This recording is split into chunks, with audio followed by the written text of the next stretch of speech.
नमस्कार, capital TV का prime time show देख रहे हैं और मैं हूं आपके साथ दिव्या सिंह। नए वक्फ कानून के खिलाफ बंगाल में प्रदर्शन हुआ, जो देखते ही देखते हिंसक रूप ले लिया। हिंदुओं और जवानों को टारगेट करके उन पर हमला होने लगा, बम फेंके गए, पत्थरबाजी हुई। अब तो जान लेने का भी सिलसिला शुरू हो गया था। लेकिन इस बीच हाईकोर्ट के आदेश पर सेंट्रल फोर्स ने आकर मोर्चा संभाल लिया। अब इस मामले में बड़ा खुलासा हुआ है। मुर्शिदाबाद में हुई हिंसा के पीछे पाकिस्तानी खुफिया एजेंसी आईएसआई और बांग्लादेशी आतंकवादी समूहों का हाथ होने का संदेह है। राज्य और केंद्रीय जांच एजेंसियों को जानकारी मिली है कि वक्फ कानून विरोधी प्रदर्शनों का इस्तेमाल करके और सीमा पार से युवाओं की घुसपैठ कराकर इन हिंसा को अंजाम दिया गया। इन बाहरी तत्वों की पहचान की जा रही है और मदरसों में दी गई ट्रेनिंग पर भी जांच चल रही है। वहीं विरोध प्रदर्शन के बीच बीजेपी के नेता शुभेंदु अधिकारी ने राज्य में राष्ट्रपति शासन की मांग की है, तो बीएसएफ एडीजी रवि गांधी ने बताया कि अब हालात सामान्य हो रहे हैं। आज इसी पर चर्चा करेंगे। मेरे साथ स्टूडियो मौजूद हैं कैपिटल टीवी के editor in chief doctor Manish Kumar. Doctor साहब, स्वागत है आपका। धन्यवाद। बंगाल में जिस तरीके की हिंसा भड़की, उसको लेकर तमाम तरह के खुलासे हो रहे, क्या है इसके पीछे की कहानी? देखिए, एक बात समझिए, जब भी कोई इस तरह की घटना घटती है तो एजेंसियां क्या करती हैं, वो देखती हैं कि हिंसा कैसे हुई, क्या मॉडस ऑपरेंडी था, क्या टेक्निक्स थे, किस तरह का वेपन इस्तेमाल किया गया, किस तरीके के स्ट्रेटजी के साथ इन लोगों ने पुलिस को टैकल किया, सेना को टैकल किया, कैसे कैसे घेराबंदी की इलाके की, क्या क्या इन लोगों ने काम किया, बताइए। इन मुस्लिम पर्सनल लॉ बोर्ड के लोगों को पकड़ के जेल में क्यों नहीं डाला गया अभी तक? हजारों हजार लोगों को घर छोड़ के जाना पड़ रहा है। ये किस तरह का डेमोक्रेटिक प्रोटेस्ट है? और चुल्लू भर पानी में डूब मरो, हिंदुओं के कुएं में, हिंदुओं के पोखरों में तुमने जहर मिला दिया। वीडियो पे वीडियो आ रहे हैं, वहां के गरीब हिंदू, असहाय बेबस हिंदू, क्योंकि बंगाल में सब हिंदू बेबस ही है, वो कह रहे हैं कि भीड़ आई, वो कहे कि भाई भागो यहां से, ये देश तुम्हारा नहीं है, ये वक्फ के ऊपर मोदी ने कानून निकाला है, तुमको इधर रहने नहीं देंगे। जिस तरीके से भीड़ आई, जिस तरीके से सब कुछ हुआ, तो एजेंसियां पता करती है कि भाई इसका मॉडस ऑपरेंडी क्या है। फॉर दैट मैटर कि आप देखिए, पीएफआई का मॉडस ऑपरेंडी बताते बताते 3 साल हो गए मुझे। बार बार कैपिटल टीवी के दर्शकों को हमेशा याद रहता है कि जो मैं कहता हूं कि एक किसी खोमचे वाले से, सब्जी वाले से बहस हो गई, हिंदू मुसलमान हो गया, 1 घंटे में 1000 की भीड़ आ जाएगी। ये मॉडस ऑपरेंडी है पीएफआई का। पीएफआई ऐसे ही ऑपरेट करती है। आप कुछ करोगे नहीं, भीड़ इकट्ठे हो जाएगी, चाहे वो रांची हो, टाटा हो, जयपुर हो, कोटा हो, जहां जहां ये सारी घटनाएं हुई, हर जगह ये मॉडस ऑपरेंडी है। कभी आपने सुना इस तरीके से नक्सली लोग जब अटैक करते हैं तो ये भीड़ आती है? नहीं, उनका अलग है, घात लगा करके बैठेंगे, मारेंगे। कभी आपने सुना कि इतने सारे मुसलमान तो जम्मू कश्मीर में भी हैं, इस तरह से अटैक करते हो? नहीं करते। क्यों? क्योंकि हर ऑर्गेनाइजेशन, हर जगह का उनका मॉडस ऑपरेंडी अलग अलग है। तो बांग्लादेश से जो लोग आए तो मॉडस ऑपरेंडी भी साथ में लेकर के आए। बात समझिए क्यों आ रहा है बात। ये एसडीपीआई, पीएफआई, ये एबीटी बांग्लादेश का ग्रुप है, जमात वाले बांग्लादेशी। तो मालूम चल रहा है कि जिस तरीके से यहां पे उपद्रव मचाया गया, ठीक कुछ दिन पहले बांग्लादेश में ऐसे ही उपद्रव मचाया जा रहा था। देयर मॉडस ऑपरेंडी जो बांग्लादेश के अंदर था, वही मॉडस ऑपरेंडी यहां भी था। अब एक सवाल तो बनता है कि जमीयत उलमाए हिंद, ये मुस्लिम पर्सनल लॉ बोर्ड, इनका रिश्ता पीएफआई के साथ क्या है, आईएसआई के साथ क्या है? बांग्लादेश के टेररिस्ट ऑर्गेनाइजेशन जो है जमात उल मुजाहिदीन बांग्लादेश, अंसारुल्लाह बांग्ला टीम, एबीटी कहते हैं उसको, इनके साथ इनकी क्या कोऑर्डिनेशन है भाई? क्योंकि प्रोटेस्ट का ऐलान ये तो हिंदुस्तान के लोगों ने किया, यहां के मौलवी मौलानाओं, कट्टरपंथियों ने किया। इसमें से सुप्रीम कोर्ट भी चले गए और आपने लोगों को यहां भड़काया भी। तो अब इसलिए ये जो मॉडस ऑपरेंडी बांग्लादेश से आया है, अब इसकी कड़ी समझिए कि कैसे कैसे क्या हुआ। इंडिया टुडे की रिपोर्ट आई, बंगाल में हमारे बहुत अच्छे मित्र हैं, उन्होंने रिपोर्ट दायर किया है। क्या कहा कि ये जो एसडीपीआई वाले, ये पीएफआई, हिंदुस्तान की मीडिया को शर्म आनी चाहिए, चुल्लू और पानी में डूब मरो। प्रवक्ता एसडीपीआई, अरे टेररिस्ट लोग थे, बुला बुला करके डिबेट करवाते थे तुम। ये एसडीपीआई कौन है? ये पीएफआई है।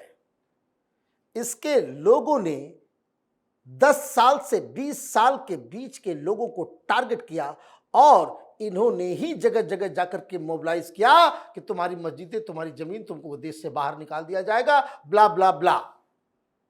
जैसे पीएफआई ने सीए के दौरान किया था कि तुम्हारी नागरिकता छीन लेगी, तुमसे कागज मांगा जाएगा, तुमको सेकंड ग्रेड सिटीजन बना दिया जाएगा, कागज नहीं दिखा पाओगे तो तुमको कैंप में रख दिया जाएगा, तुम्हारी नसबंदी कर दी जाएगी, पता नहीं क्या क्या। आपने फिर इस तरह के जंतुओं को खुला छूट दिया, खुली छूट आपने दी, पीएफआई पे बैन लगा दिया, लेकिन उन्हें कार्यकर्ताओं को जेल में डालोगे तब तो। अंडमान निकोबार और मालदीव में बहुत सारा इस तरह का आइलैंड है, पकड़ पकड़ के उठा उठा के डालो इन लोगों को उधर। ये सभ्य समाज में रहने लायक नहीं है।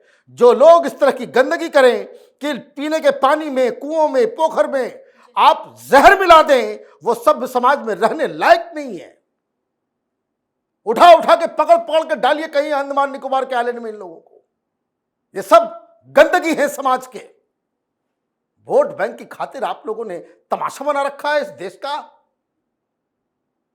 और लानत है उन हिंदुओं के ऊपर जो इस तरह के जमात के साथ खड़े होकर के इनको वोट देकर के देते हैं।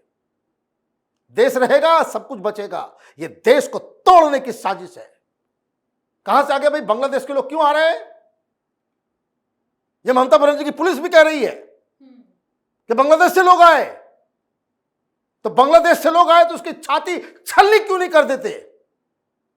धर्मशाला बना के रख दिया है इस देश को वोट बैंक के कारण। ये सारी बातें तो आप ही कह रहे हो, पुलिस वाले कह रहे हैं, ममता बनर्जी की सरकार। भाई झगड़ा हुआ, बवाल मचा मुर्शिदाबाद के अंदर, टीएमसी के एमपी एमएलए वहां पे गए, वहां पे टीएमसी के लोकल लीडर्स गए भीड़ को शांत कराने के लिए। और जब वहां पे पहुंचे तो मालूम चल रहा है कि किसी को वो नेता पहचान ही नहीं रहा है। अपने ही इलाके में, अपने ही घर के बाहर जो भीड़ आई हुई है उसको टीएमसी का लोकल लीडर पहचान भी नहीं पा रहा है। तो कहां से आ रहे हैं लोग? कुणाल घोष, ये बीएसएफ वालों के साथ कोई ये साजिश है, ये है, वो है। अरे जो बाहर से आ रहे, दूसरे देश से आकर के हिंदुस्तान के अंदर, इट इज एन अटैक। 150 को छलनी करो, देखो फिर कौन बंगाली वैसे ही कायर होते हैं, ये बांग्लादेशी जो घुसे फिर अंदर। तो क्या हुआ? तो ये सारी चीजें पीएफआई। और एक बात मैं पूछना चाहूंगा, कैलेंडर बना रहे हो तुम, आह्वान दे रहे हो तुम, ये हिंदुस्तान के मुस्लिम पर्सनल लॉ बोर्ड, ओवैसी, ये जमीयत उलमा हिंद मदनी अभी रो रहा है आज कि गुजारिश करते हैं कि भाई शांति। मैंने तो कहा था कि जंगल की आग में माचिस मार दोगे तो फिर तुम्हारे कंट्रोल में नहीं रहेगा। और कल तक तो बोल रहे थे कि कुर्बानी देने कल तक भाषण दे रहे थे कुर्बानी। अब ये टेररिस्ट लिंक मिल रहा है तो अब बोल रहे हैं कि नहीं नहीं नहीं शांति। इन्हीं लोगों को पकड़ पकड़ के जेल में डालिए, तिहाड़ में 20 दिन रहेंगे, अपने आप अकल ठिकाने आ जाएगा इन लोगों का। तो वहां से रिपोर्ट आ रही है, इंडिया टुडे ने क्या कहा, पुलिस इन्वेस्टिगेशन, ये ममता बनर्जी की पुलिस की इन्वेस्टिगेशन की बात कर रहा है। The police investigation have revealed that SDPI members have been inciting young people in the region using Waqf law as a trigger, holding door-to-door campaign, claiming that center was using the new act to snatch everything owned by Muslims. तो कहां सो रही थी ममता बनर्जी की CID? Door to door campaign चल रहा है और मदमस्त होकर के वहां की पुलिस, अभी डीजीपी साहब आकर के कह रहे हैं 19 परिवार जो है वो वापस आ गए। मुबारक हो भाई, मुबारक हो। 100 लोगों को घर, मैंने हजारों लोगों को घर छोड़ना पड़ा, उसकी चिंता नहीं है। 19 वापस हो गए तो इसको तगमा, इनको गोल्ड मेडल दिया जाए भाई। विनाश काले विपरीत बुद्धि है इन लोगों का। एजाज अहमद, ये इंडिया टुडे की रिपोर्ट है, Ejaz Ahmad who was injured in a clash with police and later died in a Murshidabad hospital had family members who confirmed that SDPI was running a provocative campaign in the area. कितने SDPI को लोगों को पकड़ा है आपने? चुनावी गठबंधन करती है कांग्रेस पार्टी SDPI के साथ कर्नाटक के अंदर गठबंधन, अंडरस्टैंडिंग। यह राहुल गांधी की मोहब्बत की दुकान और उसके लोग वहां हिंदुओं को मारने की साजिश में जुटे हुए हैं। अब कौन बताएगा इसको, कौन बचाएगा इनको? इसलिए मैं कहता हूं, कौन, माने हिंदुओं को अपनी आंखें खोलने की आवश्यकता है, नहीं तो कट के मर जाओगे, पता नहीं चलेगा। अब क्या समझ में आ रहा है? It was pre planned, pre planned. कहां कहां कैसे कैसे अटैक करना है। और देखिए अटैक करने का पूरा ये पहले से ही इन लोगों को लेकर के ला करके रखा गया। कब? जब वक्फ बोर्ड का कानून पेश किया गया और ये कहा गया कि ये जेपीसी में जाएगा, दे न्यू, हम लोग शुरू से कह रहे थे, तो उन लोगों के पास भी दिमाग है ना, कि जिस दिन जेपीसी में गया उस दिन का वीडियो देखकर हम लोगों ने कहा कि भाई तो पास हो, जो वो संख्या ही नहीं है। और ये वक्फ बोर्ड का कानून जेपीसी में गया और बांग्लादेश से लोगों को लाना शुरू कर दिया। और ला करके कहां रखा? मदरसों में रखा। ये सब अंडर इन्वेस्टिगेशन है। और वहीं पे ट्रेनिंग दी जाने लगी। वहीं पे ट्रेनिंग दी जा रही थी। 20 मौलवी मौलानाओं का नाम भी पूरा लिस्टेड है, जिन लोगों ने शरण दिया, वहां चल रहा था। अब कहां कहां हुई घटना? तो शमशेरगंज, सूती, रघुनाथगंज, धुलियान, सब जगह मुर्शिदाबाद के अलग अलग इलाकों में। जब बवाल मचा तो पुलिस कूच की जंगीपुर की तरफ, धुलियान की तरफ। तो एक भीड़, एक समूह, वो वीडियो जो चल रहा है आप देख रहे होंगे कि हाईवे को जाम कर दिया। पुलिस उधर ही रह गई और 3 घंटा इन लोगों ने यहां मौत का खेल खेला। यही बांग्लादेश में ये लोग कर रहे थे। मतलब प्लान किया गया था कि कुछ लोग पुलिस को रोकेंगे, कुछ लोग फुल प्लानिंग थी। इसलिए मैंने कहा कि भाई मॉडस ऑपरेंडी समझने की आवश्यकता। यही बांग्लादेश में हिंदू बस्तियों को आग जलाना है तो चारों तरफ रोड ब्लॉक कर देते हैं कि ना पुलिस आएगी, ना कोई आएगा, ना मीडिया, कुछ नहीं, और अंदर कोहराम मचा दो। तो ये तो पूरी तरीके से प्लान किया हुआ ऑपरेशन है। अब ये सारी तैयारी हो रही है और आप सोए हुए थे क्या? आपकी सीआईडी सोई हुई थी? तो जिन लोगों ने ये ऑर्डर किया कि हम प्रोटेस्ट करेंगे, हम ये करेंगे, हम, भाई उनके खिलाफ भी तो एफआईआर करो। ये पर्सनल लॉ बोर्ड के लोगों को भी तो अंदर डालो, ये जमीयत उलमा हिंद वालों को भी तो अंदर डालो, और उन लोगों को भी डालो अंदर जो कह रहे थे कि शरीर का तापमान बढ़ा दिया है, हम कुर्बानी देने के लिए तैयार हैं, या फिर जो वक्फ पे नजर डालेंगे उनका आंख निकाल देंगे, ये कर देंगे। ये जो प्रोवोकेटिव बातें जिन लोगों ने की उसको जो है वो करना चाहिए। तो सैकड़ों लोगों को पिछले 3-4 महीनों में जो है इन लोगों ने, बच्चों को, देखिए कितने कायर लोग हैं। 10 साल से 20 साल के बच्चों को, पता है क्यों? कि कोई पुलिस एक्शन हो जाए, कोई बच्चा मर जाएगा तो और सेंटिमेंट्स जागा है। ये कितने कायर लोग हैं, कितने कायर लोग हैं। किस लिए?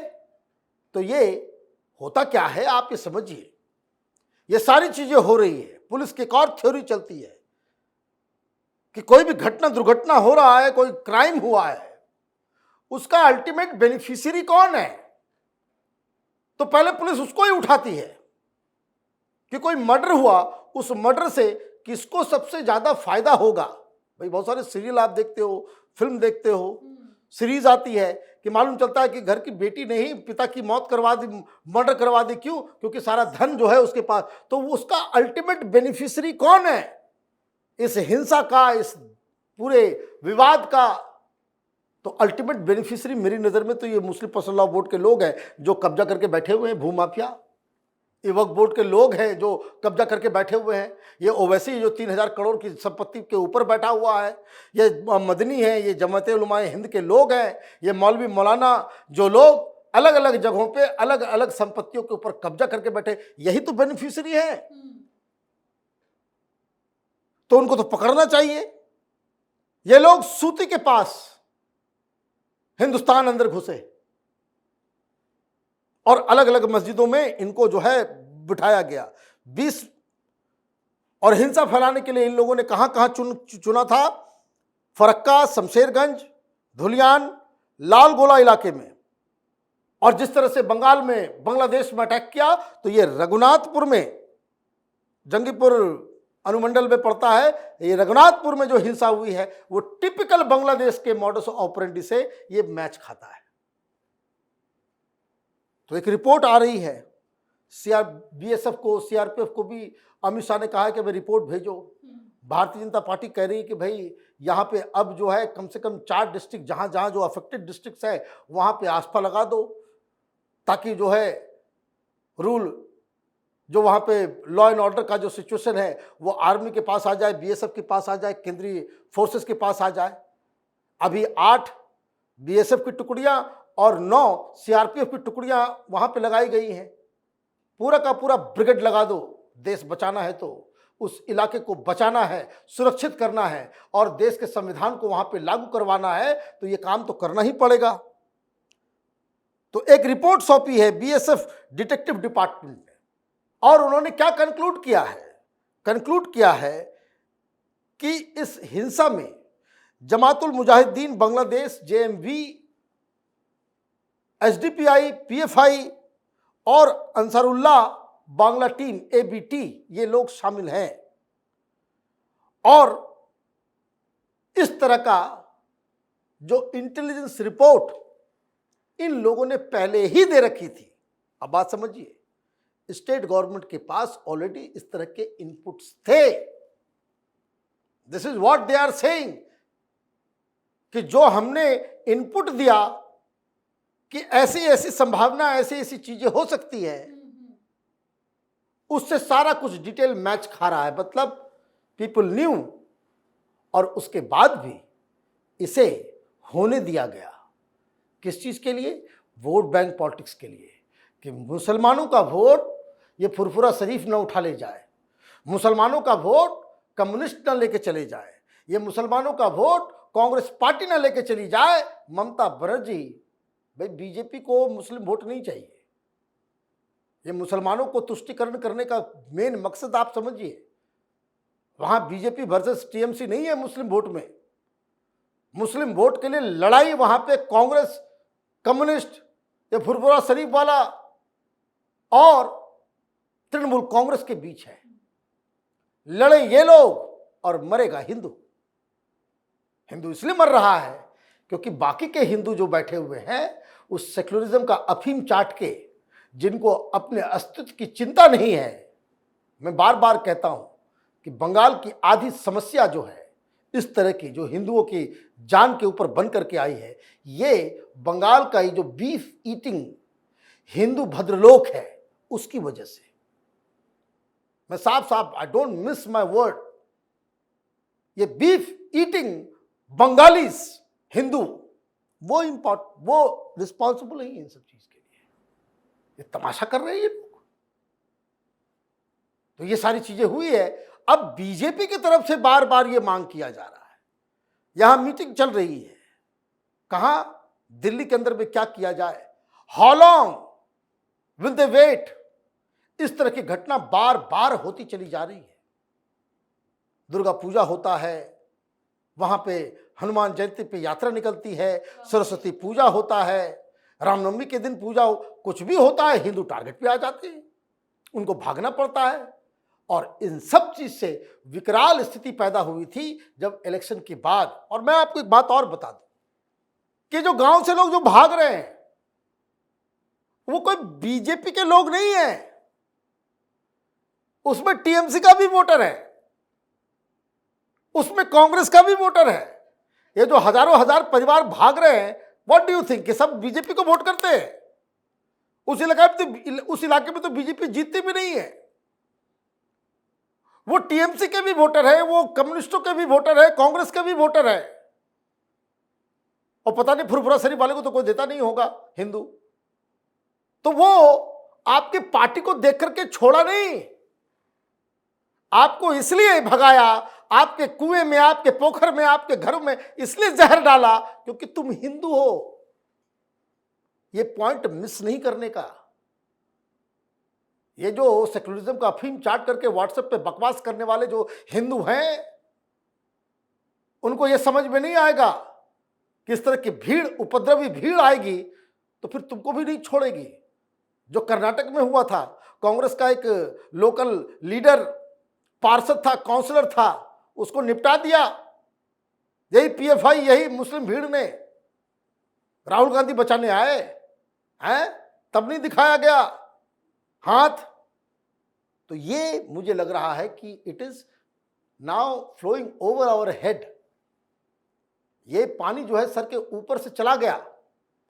और जो जानकारी आ रही है कि गृह मंत्रालय में अमित शाह लगातार मीटिंग पे मीटिंग कर रहे हैं, रिपोर्ट्स पे रिपोर्ट्स मंगा रहे हैं। सरकारी फैसले लेने में कुछ प्रक्रिया का पालन करना होता है। सीआरपीएफ की रिपोर्ट है, बीएसएफ की रिपोर्ट है, लोकल बाकायदा हाईकोर्ट का अपना इंजंक्शन है, साथ ही साथ गवर्नर की रिपोर्ट जाएगी और पश्चिम बंगाल की सरकार से भी, डीजीपी से भी रिपोर्ट मांगा गया है। और वो रिपोर्ट आते ही ये जो भारतीय जनता पार्टी की तरफ से, भारतीय जनता पार्टी के मंत्रियों की तरफ से, सांसदों की तरफ से, वहां के विधायकों की तरफ से ये जो मांग की जा रही है कि राष्ट्रपति शासन नहीं लगा सकते, तो कम से कम जो नॉर्थ ईस्ट और इस तरह के डिस्टर्ब इलाके में स्पेशल आर्म फोर्स एक्ट जो है वो लगाने की आवश्यकता है। और ये जरूरी भी है ताकि इस तरह के सिचुएशन के ऊपर पूरी तरीके से कंट्रोल हो और ये आगजनी करने वाले, दंगा भड़काने वाले लोगों की हिम्मत वो पस्त हो जाए।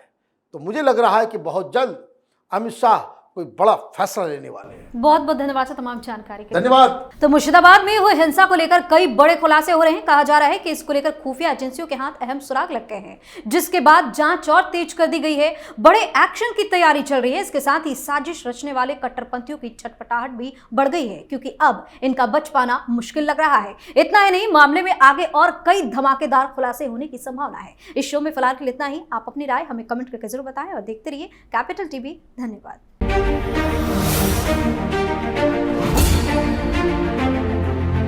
Thank you.